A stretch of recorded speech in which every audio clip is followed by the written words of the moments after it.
الإسلام دينا وبمحمد نبيا ورسولا ربي زدني علما وارزقنا فهما وعملا صالحا. Baiklah, Ibu absensi terlebih dahulu ya. Mas Danami, hadir Bu Mirdatun, hadir Bu Rahmadani, Imam Muhammad dari Nizam. Oke, hadir semua ya. Baiklah, Ibu mau tanya sebelumnya sama anak-anak Ibu sekalian. Masih ingat materi kita pada minggu lalu yang diajarkan sama Pak Alwan? Ingat Bu. Terkait apa? Strategi dakwah di Makkah. Benar sekali. Jadi kita masuki materi baru pada pagi hari ini terkait strategi dakwah Nabi Muhammad Sallallahu Alaihi Wasallam di Madinah. Sebelumnya anak-anak Ibu udah baca materi yang Ibu suruh? Udah Bu. Bagus. Baiklah. Jadi apa sih yang menyebab Nabi Muhammad Sallallahu Alaihi Wasallam ini melakukan hijrah ke Madinah? Jadi setelah meninggalnya Ali bin Abi Thalib, siapa Ali bin Abi Thalib? Sahabat sekaligus menantu. Sahabat sekaligus menantu Mohon Rasul. maaf, Abdul Muthalib, paman Nabi dan juga istrinya Siti Khadijah meninggal. Maka pada saat itu banyak sekali rintangan yang dihadapi Rasulullah, yakni para kafir Quraisy. Mereka menyerang Rasulullah, ini hukum Rasulullah. Apa sebabnya?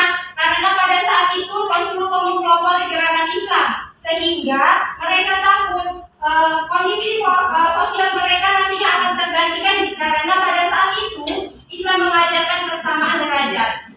Jadi turunlah firman Allah Subhanahu wa taala dalam Quran surah Al-Anfal surah ke-8 ayat 30 yang artinya dan ingatkanlah ketika orang-orang kafir Quraisy memikirkan daya upaya terhadapmu untuk menangkap dan memenjarakanmu dan membunuhmu atau mengusirmu. Mereka memikirkan tipu daya Allah, menggagalkan tipu daya itu, dan Allah sebaik-baik pembalas tipu daya.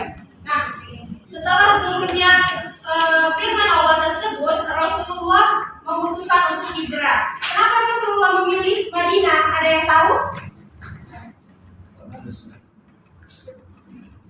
Karena Madinah merupakan kota yang terdekat dari Makkah. Selain itu, masyarakat Madinah sudah mengenal Rasulullah memiliki kepribadian baik. Jadi ada kemungkinan bahwa Rasulullah diterima dakwahnya gitu. Nah, jadi di sini ada 4 strategi dakwah Nabi yang dilakukan pada saat hijrah ke Madinah. Yang pertama adalah pembangunan masjid. Yang kedua adalah mempersaudarakan kaum Muhajirin dan Ansor. Yang ketiga adalah perjanjian dengan masyarakat Yahudi Madinah. Dan yang keempat adalah membangun perekonomian masyarakat. Nah, di sini Ibu akan membagi kalian menjadi 4 kelompok yang masing-masing kelompoknya nanti akan membahas satu-satu strategi ini gitu. Jadi pembagian kelompoknya yang hitung ya, 1 sampai 4. 1, 2, 1, 3, 4, 1, 3, 1. Bagus. 2, 3, 1. Baiklah. Kelompok 1 kumpul dengan kelompoknya, kelompok 2 begitu seterusnya ya. Mohon cepat, anak-anak. Kelompok 1, lihat Ibu, kelompok 1 di sini, kelompok 2 di sana, kelompok 3 di sini, kelompok 4 di sana. Jadi 1, 2, 3, dan 4.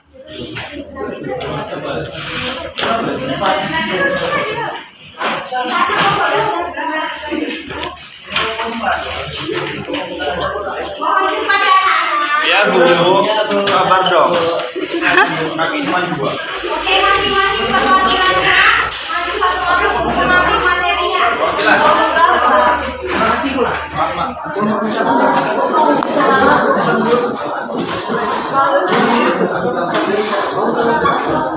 Di kelompok berapa orang materi? Kebetulan 1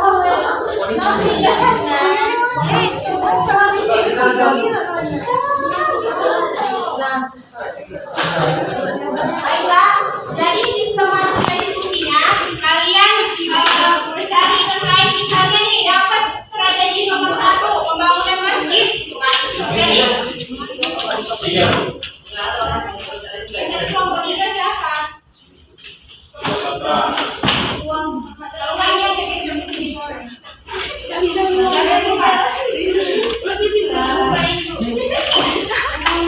Nah, strateginya itu gini. Misalnya nih kelompok 3 dapat strategi nomor 1 pembangunan masjid. Jadi nanti kalian akan dikasih waktu untuk diskusi selama 2 menit. Kemudian kalian masing-masing dari kalian mengirim satu kartu wakilnya untuk menyampaikan materinya. Setelah itu kita bahas satu-satu. Kemudian akan diberikan kekuatan. Oke?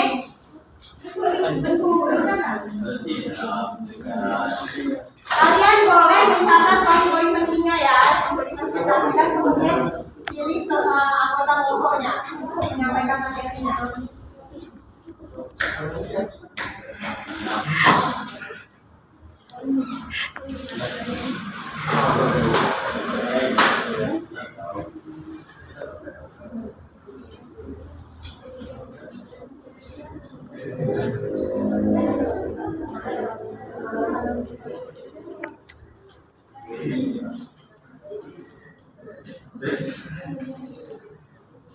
Ingat, waktunya hanya 2 menit ya.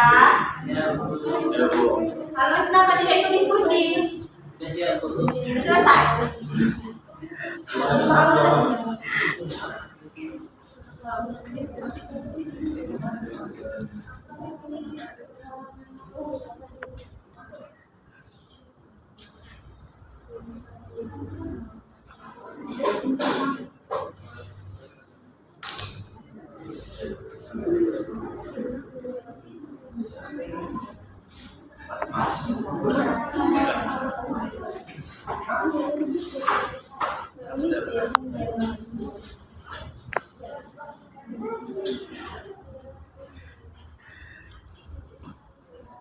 Oke, waktu diskusinya tinggal 1 menit lagi ya. 1 menit lagi.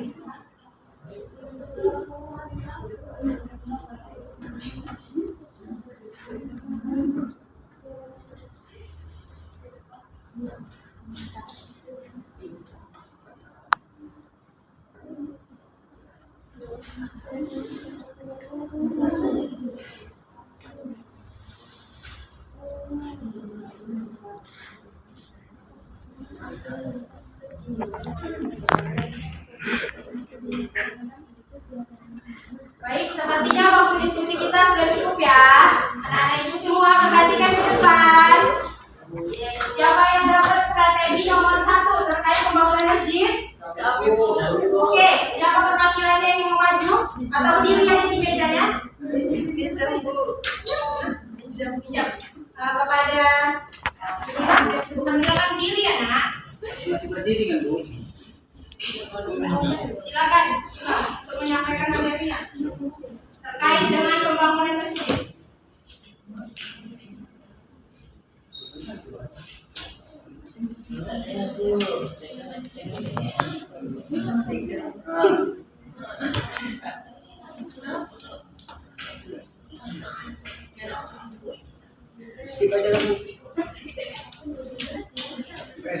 Ini malah ada kita yang disampaikan apa hasil diskusinya sedikit aja nggak apa-apa. Baru tidur tuh soalnya Bu. Atau teman-teman yang lain ya silakan. Alwan. Maka pertama dibangunnya masjid di Madinah, Bu. Nama masjidnya pertama itu Masjid Kuba, Bu. Nah, terus kenapa Nabi Muhammad mempunyai strategi membangun masjid, Bu? Karena supaya umat bisa menghadap Allahnya, Bu. Kasih hapus dulu untuk Alwan kelompoknya. Bu, saya yang pertama Ibu. Ya silakan. Nah, jadi di sini Bu pembangunan masjidnya agar supaya bagus ini bisa beribadah di situ Bu. Karena terlihat kan ada orang Quraisy yang ingin menghancurkan ini Bu. Baik, Ibu kasih penjelasannya.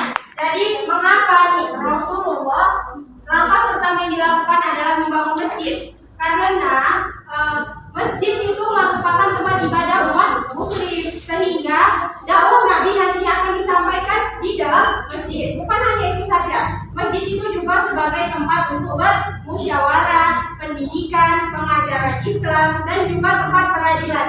Jadi nih, jika ada nih masalah di Madinah, maka nanti Rasulullah akan menyelesaikannya di dalam masjid menggunakan metode musyawarah. Ibu mau tanya, ada yang tahu nggak masjid pertama tadi yang dibangun di Madinah? Masjid Quba.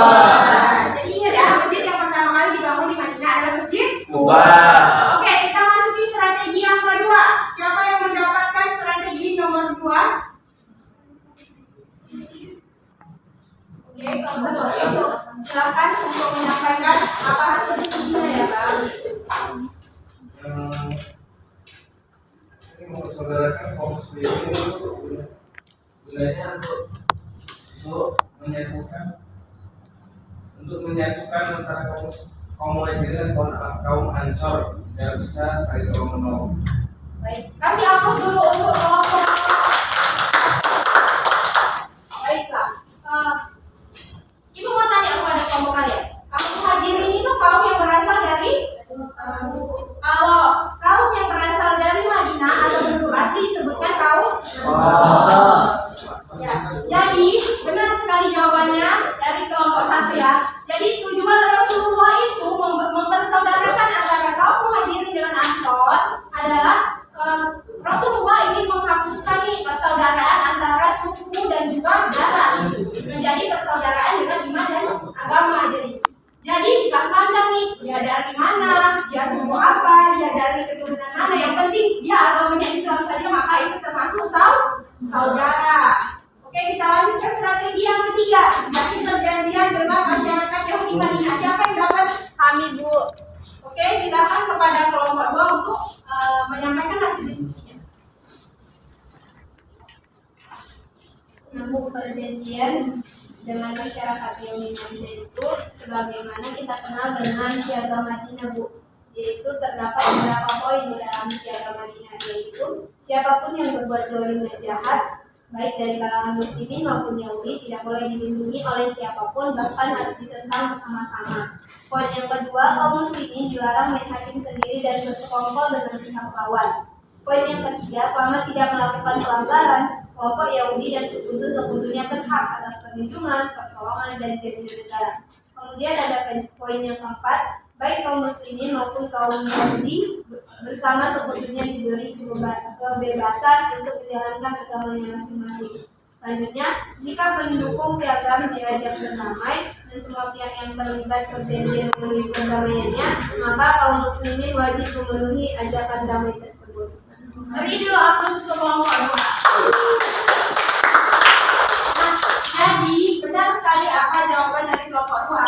Nah, perjanjian dengan masyarakat Yahudi Madinah. Jadi pada saat kaum muhajirin datang ke Madinah, pada saat itu agamanya itu bukan hanya Islam, bahkan ada yang beragama ya Yahudi. Maka dari situ Rasulullah nih membuat perjanjian damai agar sekiranya apa? Agar sekiranya negara Madinah itu menjadikan masyarakatnya menjadi masyarakat yang madani. Nah, jadi di dalam perjanjian Madinah ini pada saat itu banyak sekali tantangan yang dialami Nabi gitu kan. Jadi pada saat perjanjian Madinah ini dibuat itu untuk menyatukan perbedaan yang ada gitu. Jadi pada saat itu mau agamanya apa, mau agama gimana, dia memiliki kebebasan gitu. Kebebasan untuk beragama, nggak ada kamu harus ikut Islam, kamu harus ini, nggak ada. Nah, dari adanya Piagam Madinah ini juga Rasulullah memiliki 2 kedudukan itu. Rasulullah bukan hanya sebagai pemimpin agama, tetapi Rasulullah juga sebagai pemimpin negara gitu. Karena pada saat itu jika ada masalah, maka Rasulullah menyelesaikan dengan perjanjian ini. Jadi pada saat itu masyarakat muhajirin, ansor, dan juga kaum Yahudi dikumpulkan nih untuk bermusyawarah. Nah, di dalam musyawarah itu membahas terkait poin-poin apa-apa saja yang nantinya akan dimuat di dalam Piagam Madinah, yang nantinya akan dijadikan perjanjian damai. Bisa dimengerti anak Ibu? Bisa. Kemudian nih ada strategi yang keempat. Siapa yang dapat strategi yang keempat? Ini ya. Ya, silakan untuk menyampaikan hasil diskusinya. Membangun ekonomi masyarakat Madinah ada 6. Yang pertama, mempersaudarakan kaum muhajirin dan kaum ansor. Yang kedua, menetapkan fakir miskin yang tidak punya tempat tinggal bisa tinggal di masjid.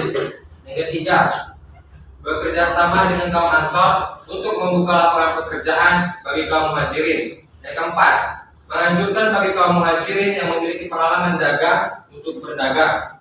Yang kelima, bagi kaum muhajirin yang tidak mempunyai modal, Nabi Muhammad SAW menganjurkan untuk menjadi petani.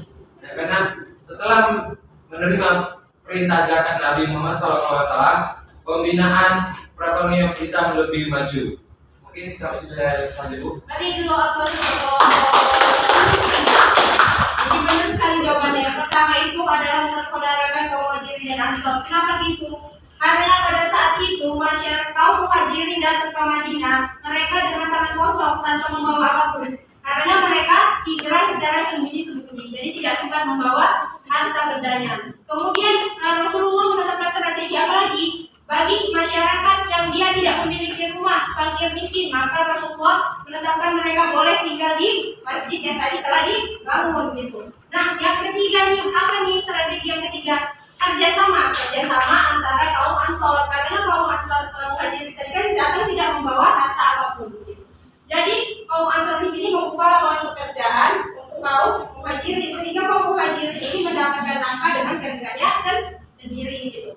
Kemudian nih Rasulullah juga menyuruh mereka untuk berdagang karena pada saat di Makkah pun mereka berprofesi atau bekerja sebagai pedagang. Nah Bu, bagaimana nih untuk mereka yang dia tidak punya keahlian dalam berdagang? Seperti tadi yang dikatakan Amal ini bekerja sebagai petani. Mengapa sebagai petani? Karena di Madinah memiliki tanah yang subur. Apapun yang ditanam pasti dia akan tumbuh dengan baik. Dan yang terakhir nih, Rasulullah membuat pengefektifan zakat. Jadi zakat ini uangnya nanti digunakan untuk keperluan di Madinah. Gitu. Dan yang terakhir sebagai bukti bahwa Rasulullah ini bukan hanya melakukan strateginya itu bukan hanya untuk politik, sosial, dan keagamaan, tapi juga di ekonomi. Yakni Rasulullah membangun pasar, yang mana pasar itu masih berfungsi sampai saat ini. Nah, jadi Ibu mau tanya nih kepada kelompok kalian, ada yang ingin bertanya atau tidak seputar strategi dakwah Nabi, atau mau bertanya kepada teman sekelompoknya, atau mau memberi saran? Mohon acungkan tangan. Ada? Baik. Jadi kesimpulannya strategi dakwah Nabi Muhammad yang pertama adalah, yang kedua, yang ketiga, Membuat perjanjian. yang keempat, membangun perekonomian. Pak semangat. Coba jangan nengok ke rumah tulis. Strategi dakwah Nabi Muhammad di Madinah yang pertama, yang kedua, yang ketiga, Membuat perjanjian. Membangun perekonomian masyarakat. Oke. Jadi Ibu mau kasih tugas pribadi ke kalian. Tugas pribadi dari kumpulnya minggu depannya terkait apa sih faktor keberhasilan di dakwah Nabi Muhammad di Madinah. Jadi tugas ini pribadi ya, dikumpulkan minggu depan dan dipresentasikan secara acak Ibu. Mungkin hanya ini yang dapat Ibu sampaikan. Semoga pembelajaran hari ini dapat kita terima dengan baik. Dan mereka Ibu